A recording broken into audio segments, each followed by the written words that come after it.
Hello, beautiful people. This is yours truly, Christine with Exhibit Africa Inc. I'm glad to be back as usual to share with you another beautiful country from the continent of Africa. So the country we're going to be covering today is Sudan. So we know that Sudan is actually, we do have two Sudans. Sudan split up. We have Sudan and then we have Southern Sudan. However, for today's facts, I chose to start with Sudan so that we can get a better insight or get a better understanding of how Southern Sudan came about. Okay, so I hope you're ready. I hope you're excited. I'm ready and excited to be here with you once again. For those that are joining me for the first time, thank you so much for being here.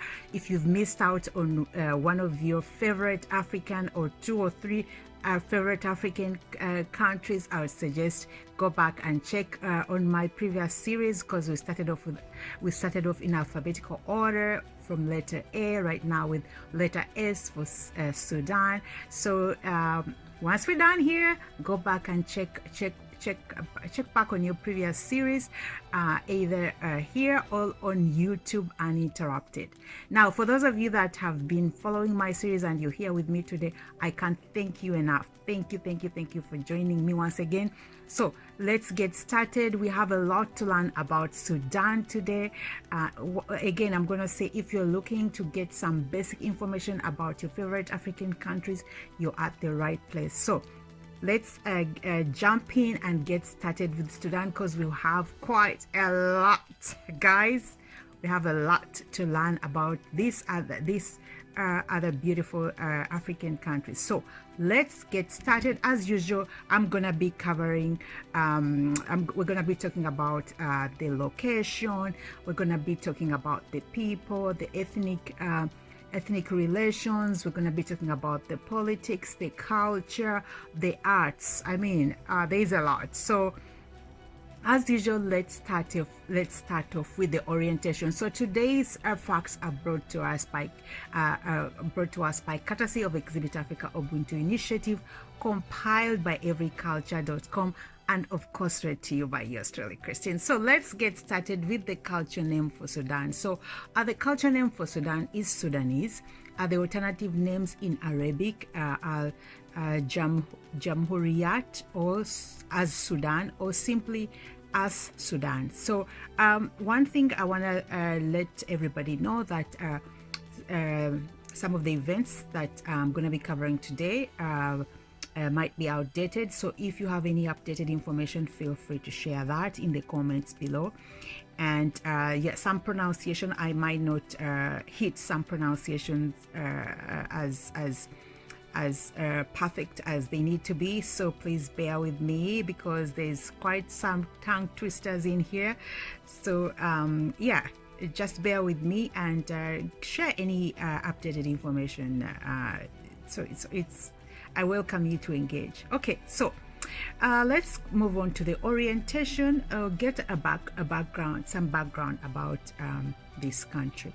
So identification. So in the Middle Ages, Arabs named the area that is present-day Sudan Bilad al-Sudan, or Land of the Blacks. The north is primarily Arab Muslim, whereas the south is largely Black African and not Muslim. There is a strong animosity between the two groups, and each has its own cultural traditions, while the other is more than one group in the Sudan. Their common dislike for the northern Arabs has proved a uniting force among these groups. Now let's move on to the location and geography of Sudan. Sudan is in Africa, south of Egypt. It shares borders with Egypt, Libya, Chad, the Central African Republic, the Democratic Republic of Congo, Uganda, Kenya, and Ethiopia. It is the largest country in Africa and the 9th largest in the world, covering 1 million square miles. Covering 1 million square miles. The White Nile flows through the country, emptying into Lake Nubia. In the north, the largest man-made lake in the world. The northern part of the country is desert, spotted with oases where most of the population is concentrated. To the east, the Red Sea hills support some vegetation. The central region is mainly high sandy plains. The southern region includes grasslands, and along the border with Uganda and the Democratic Republic of Congo, some dense forests. The southern part of the country consists of a basin drained by the Nile, as well as a plateau and mountains which mark the southern border.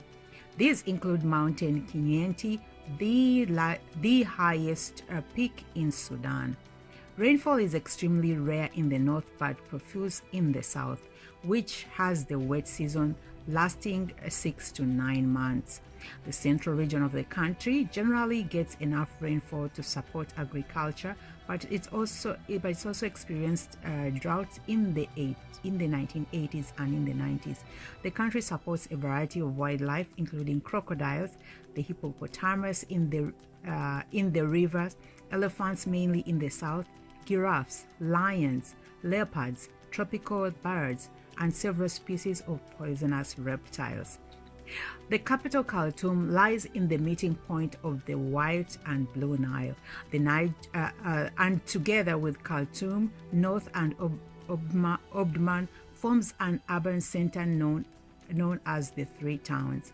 With a combined population of 2.5 million people, Khartoum is the center of commerce and government. Omdurman is the official capital, and North Khartoum is the industrial center, home of 70% of Sudan's industry. Now let's look at the demography. Sudan has a population of 3.5 million. That could have changed as we speak. 50% of the population are black and 39% are Arab. 6% are Benjer, 2% are foreign, and the remaining 1% are composed of other ethnicities. There are more than 50 different tribes. These include the Jamala and the Nubians in the north, the Benja in the Red Sea hills, and several Nilotic people in the south, including the Azande, Dinka, Nuer, and the Shuruk. Despite a devastating civil war and a number of natural disasters, the population has an average growth of about an average rate of 3%. There is a steady rural-urban migration. Now, let's move on to the linguistic affiliation. There are more than 100 different indigenous languages in Sudan, including Nubian, Tabegawi, and dialects of Nilotic and Nile Hamitic languages. Arab is the official language spoken by more than half of the population. English is being phased out as a foreign language taught in schools, although it's also spoken by some people. Now let's move on to the symbolism of the flag. The flag was adopted at the independence and has 3 horizontal stripes, blue symbolizing the Nile, yellow symbolizing the desert, green for the forest and vegetation. The flag was replaced in 1970 with one more explicitly Islamic in its symbol.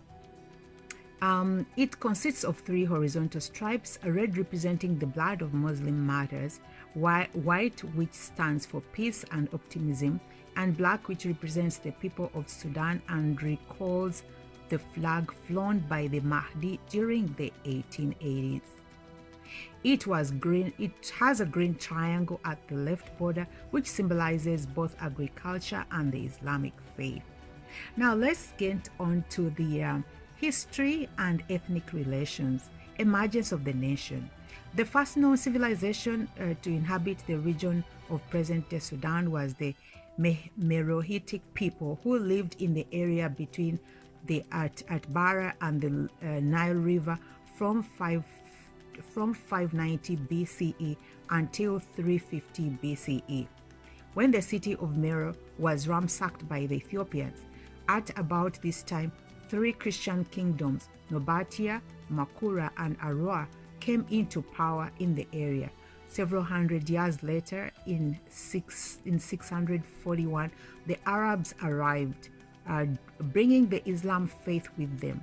They signed a treaty with the Christians to coexist in peace, but throughout the next 7 centuries, Christianity gradually died out as more Arabs migrated to the area and gained converts.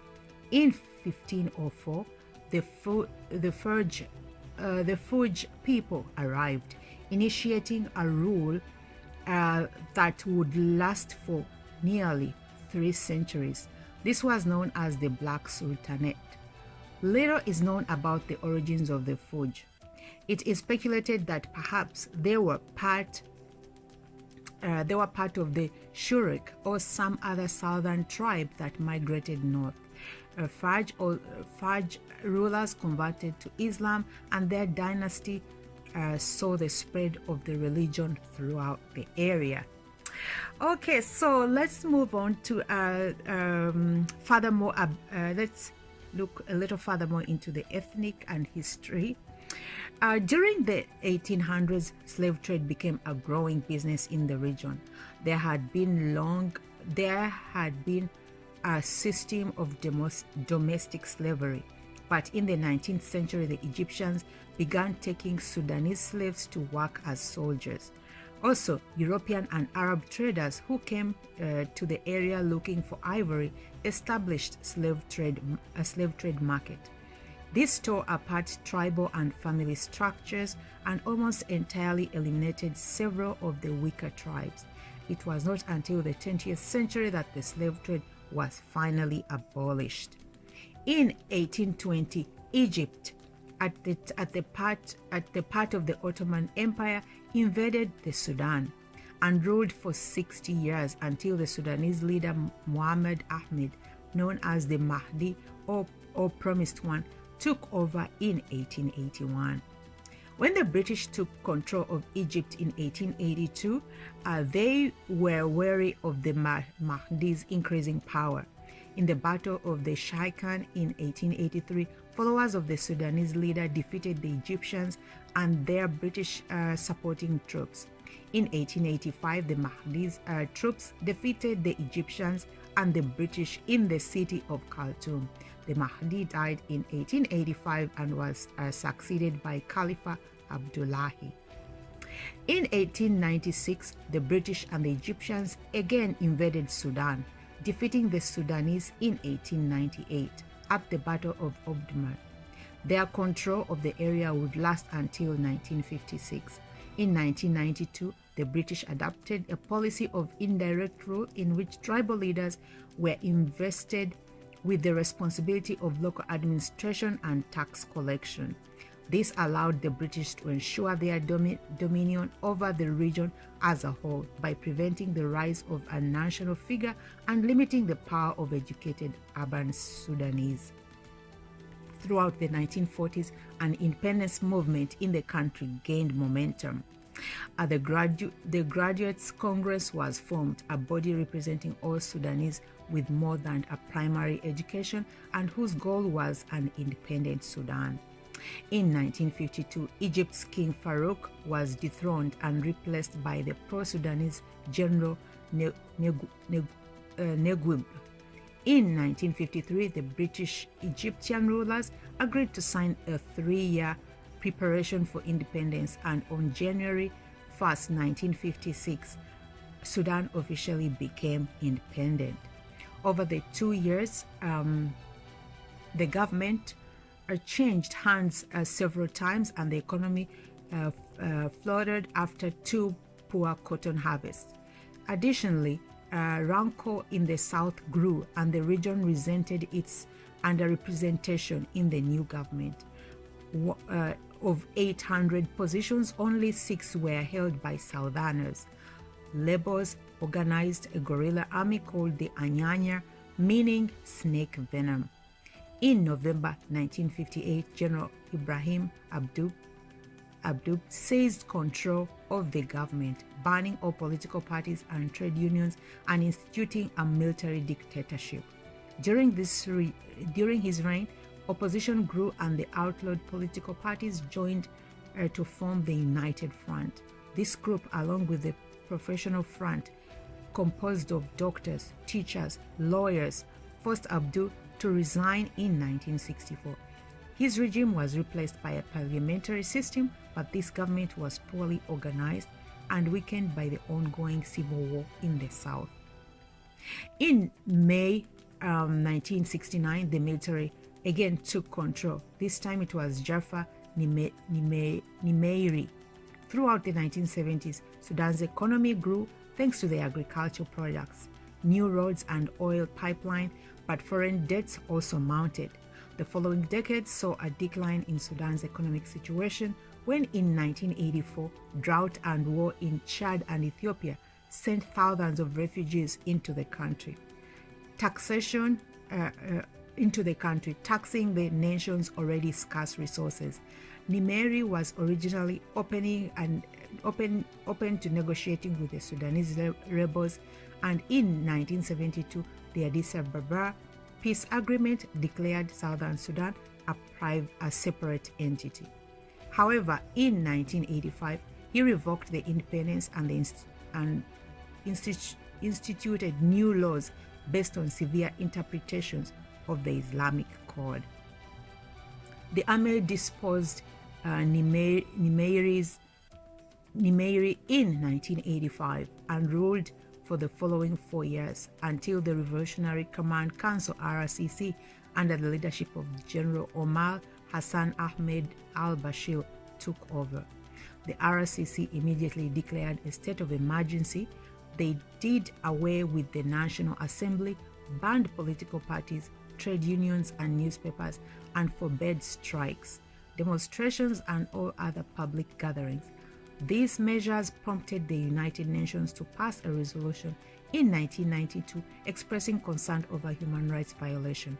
The following year, the military government was disbanded, but General Bashir remained in power as Sudan's president. Internal conflict between the North and the South continued. In 1994, the government initiated an offensive by cutting off relief to the south from Kenya and Uganda, causing thousands of Sudanese to flee the country.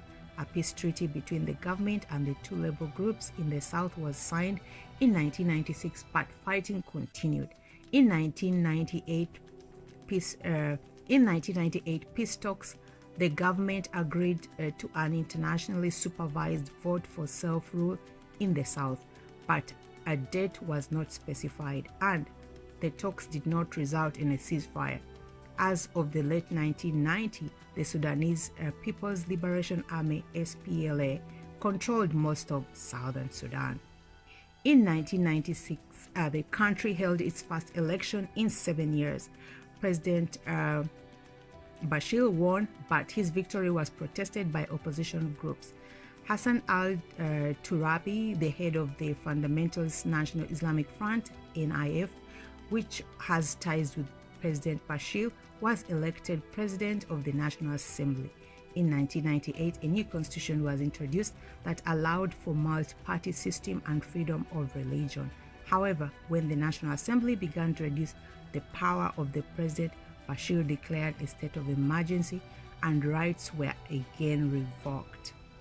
Now let's look at the national identity. Sudanese held to identify, Sudanese tend to identify with their tribes rather than their nation. The country's borders do not follow the geographical divisions of its various tribes, which in many cases spill over into neighboring countries. Since independence, Muslims in the north have attempted to forge a national Sudanese identity based on Arabic culture and language, at the expense of southern cultures. This has angered many Southerners and has proved more divisive than unifying within the South. However, the common fight against the North has served to bring together a number of different tribes. Now let's look at the ethnic relations. More than 100 of Sudan's tribes coexist peacefully. However, relations relations between the North and the South have a history of animosity that dates to independence. The North is largely Arab, and the South has resented their movement to Arabize the country, replacing indigenous languages and culture with Arabic. The conflict has led to bloodshed and an ongoing war. Okay, so we're going to move on to urbanization, architecture, and the use of space. Okay, all right, resuming to urbanization, architecture, and use of space. Only 25% of the population lives in cities or towns. The remaining 75% are rural. Khartoum boasts beautiful tree-lined streets and gardens. It's also home to a large number of immigrants from rural areas who come looking for work and who have erected shanty towns to the city's fringes. The biggest town in the south is Juba, near the borders of Uganda, Kenya, and the Democratic Republic of Congo. It has wide, dusty streets and is surrounded by expanses of grassland. The town has a hospital, a day school, and a new university. Other cities include Kassala, the country's largest market town in the east, Nyara in the west, Port Sudan, through which most international trade passes, Atbara in the north, and Wad Medani in the central region, where the independence movement originated. Architecture is varied and reflects regional climate and the cultural differences. In the northern desert regions, houses are thick, walled mud structures with flat roofs and elaborately decorated doorways reflecting Arabic influence. In much of the country, houses are made of baked bricks and are surrounded by courtyards. In the south, typical houses are round straw huts with conical roofs called gotier. Nomads who live throughout Sudan sleep in tents. The style and material of the tents vary depending on the tribe. The Rashidi, for example, use the goat hair, whereas the Handendower weave their homes from palm fiber. Please pardon my pronunciation. All right, so next we're going to be moving to the food and economy. Our daily food in daily life. The day usually begins with a cup of tea. Breakfast is eaten in the mid to late morning, generally consisting of beans, salad, liver, and bread. Millet is a staple food and is prepared as a porridge called asida, or a flatbread called kisra. Vegetables are prepared in stews or salad. A dish of broad beans cooked in oil is common, as are cassava and sweet potatoes. Nomads in the north rely on dairy products and meat from camels. In general, meat is expensive and not often consumed. Sheep are killed for feasts or to honor a special guest. The intestines, lungs, and liver of the animal are prepared with chili pepper in a special dish called maramara. Cooking is done in the courtyard outside the house on a tin grill called kanun, which uses charcoal or fuel. Tea and coffee are both popular drinks. Coffee beans are fried, then grounded with cloves and spices. The liquid is strained through grass sieve or served in tiny cups.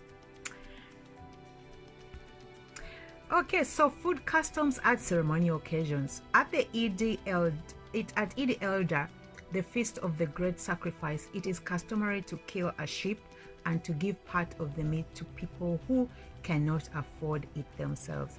Eid el-Fitr, or breaking of the Ramadan fast, is another joyous occasion and involves a large family meal. The birthday of the Prophet Muhammad is primarily a children's holiday, celebrated with special desserts, pink sugar, dolls, and sticky sweets made from nuts and sesame seeds. So let's move on to the basic economy.